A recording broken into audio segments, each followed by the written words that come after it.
مجھے ڈر لگتا ہے اللہ تبارک و تعالیٰ کے عذاب سے کہ یہ پوری عالم اسلام اس وقت جس بے غیرتی میں، بے حسی میں، بے حمیتی میں گرفتار پھنسا ہوا ہے،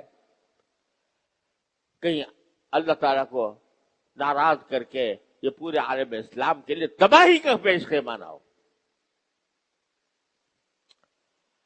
رمضان کا مہینہ مواسات کا مہینہ پہلا، تم اپنے گلی چھوڑ اڑا رہے ہو، تم افطار کی دعوتیں کر رہے ہو، تم لوگوں کو کے لیے کھانے تیار کر رہے ہو، ہنسی اڑا رہے ہو، عیاشیاں کر رہے ہو، اور تمہارے بھائی، تمہاری بہنیں، تمہارے بچے، تمہاری اولاد ذبح ہو رہی ہے، تاریخ کے بدترین طریقے پر ذبح ہو رہی ہے۔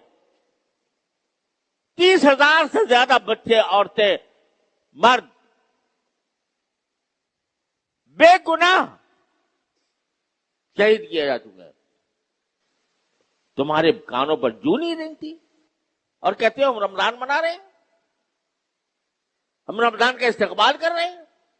رمضان کا استقبال دعوتوں سے ہوتا ہے، رمضان کا استقبال بڑے بڑے کھانے کا انتظام کرنے سے ہوتا ہے، رمضان کا استقبال اللہ کے حکم کی تعمیل سے ہوتا ہے۔ کیا کیا تم نے اس رمضان کے اندر اپنے فلسطینی بھائیوں بہنوں کے لیے؟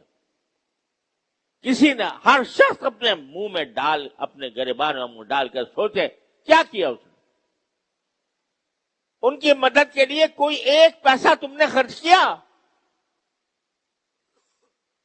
ان کے لیے رات کو اٹھ کر اپنے بارگاہ الہی میں کوئی دعا کی؟ یہ تو کم از کم تمہارے اختیار میں تھا۔ اے عام مسلمان، تیرے ہاتھ میں حکومت نہیں تھی، تیرے ہاتھ میں فوج نہیں تھی، تیرے ہاتھ میں طاقت نہیں تھی، لیکن تو اللہ سے تو مانگ سکتا تھا۔ تو اپنے جتنے کے تیری جیب میں پیسے تھے وہ کم از کم لا کر وہ کسی طرح بھجوانے کی کوشش کر سکتا تھا، جبکہ راستے کھلے ہوئے ہیں۔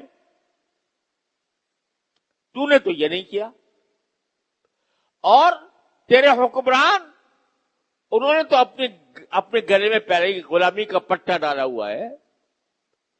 تو نے کبھی ان سے بھی یہ کہنے کی جرات نہ کی کہ ہم غلام رہنا نہیں چاہتے، اور ان کو متوجہ کرتے کہ تم یہ فلسطین کے بارے میں کیا کر رہے ہو۔ تو یہ بس یہ مزے اڑا لینا کہ بھئی رمضان کا مہینہ ہے، اس میں رحمتیں آ رہی ہیں، اس میں مغفرتیں آ رہی ہیں، اس میں افطار کرانے کا ثواب مل رہا ہے، اس میں فلاں کاموں کا ثواب مل رہا ہے۔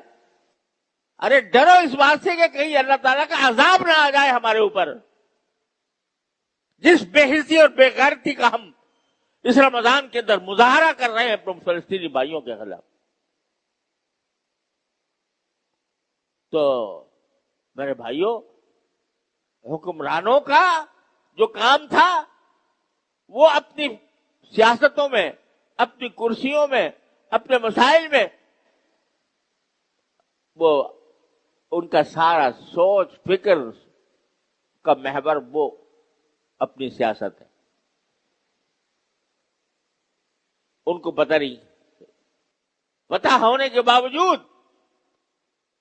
جوں نہیں رینگ رہی ان کے اوپر۔ تو آخر عوام ہی ہوتے تھے جو اپنی حکومتوں کو آمادہ کرتے ہیں، عوام ہی کھڑے ہوتے ہیں، اپنی حکومتوں سے مطالبہ کرتے ہیں کہ بھئی تم یہ کام کیوں نہیں کرتے؟ ذرا مہنگائی ہو جائے تو لوگ سڑکوں پہ آ جاتے ہیں، احتجاج کرتے ہیں، نعرے لگاتے ہیں، اور اتنا بڑا ظلم ہو رہا ہے۔ مسجد اقصی پکار رہی ہے کہ ہے کون میرا رکھوالا، اور ہمارے کانوں پر جوں نہیں رنگتی۔ ہم یہ بات اپنے حکمرانوں تک نہیں پہنچا رہے۔ ڈر لگتا ہے اللہ تعالیٰ کی عذاب سے۔ تو میرے بھائیوں، اس کا شعور پیدا کرو، اس فریضے کا شعور پیدا کرو غلامی کا جوا اپنے گردن سے اتارنے کا شعور پیدا کرو، اللہ تعالیٰ سے رجوع کرو، اللہ تعالیٰ سے مانگو۔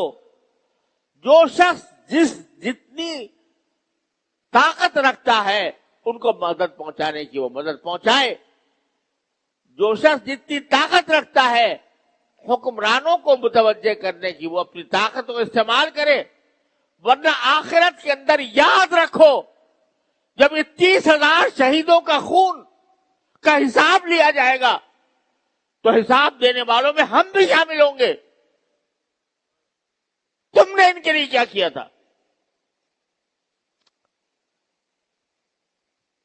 اتنا نہیں ہو سکتا تم سے کہ تم ایک دن کی آمدنی کا 1 روپیہ تم ان کے واسطے مخصوص کر دو اور اپنی آمدنی میں سے کچھ حصہ اپنے مظلوم بہن بھائیوں کے لیے پہنچانے کا انتظام کرو۔ یہ بھی اگر نہیں ہو سکتا، اگر یہ بھی نہیں ہو سکتا تو مسلمان کا لعنت چھوڑ دو اپنے آپ کو۔ اگر اتنی غیرت تمہارے اندر موجود نہیں ہے تو یہ اللہ تبارک و تعالیٰ کے کرم کا مہینہ ہے۔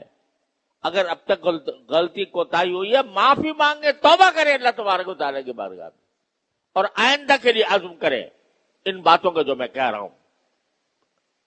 اللہ تعالیٰ اپنے فضل و کرم سے رحمت سے ہم سب کو صحیح فہم عطا فرمائے اور اس کے مطابق صحیح طریقے کے مطابق عمل کی توفیق عطا فرمائے۔ وآخر دعوانا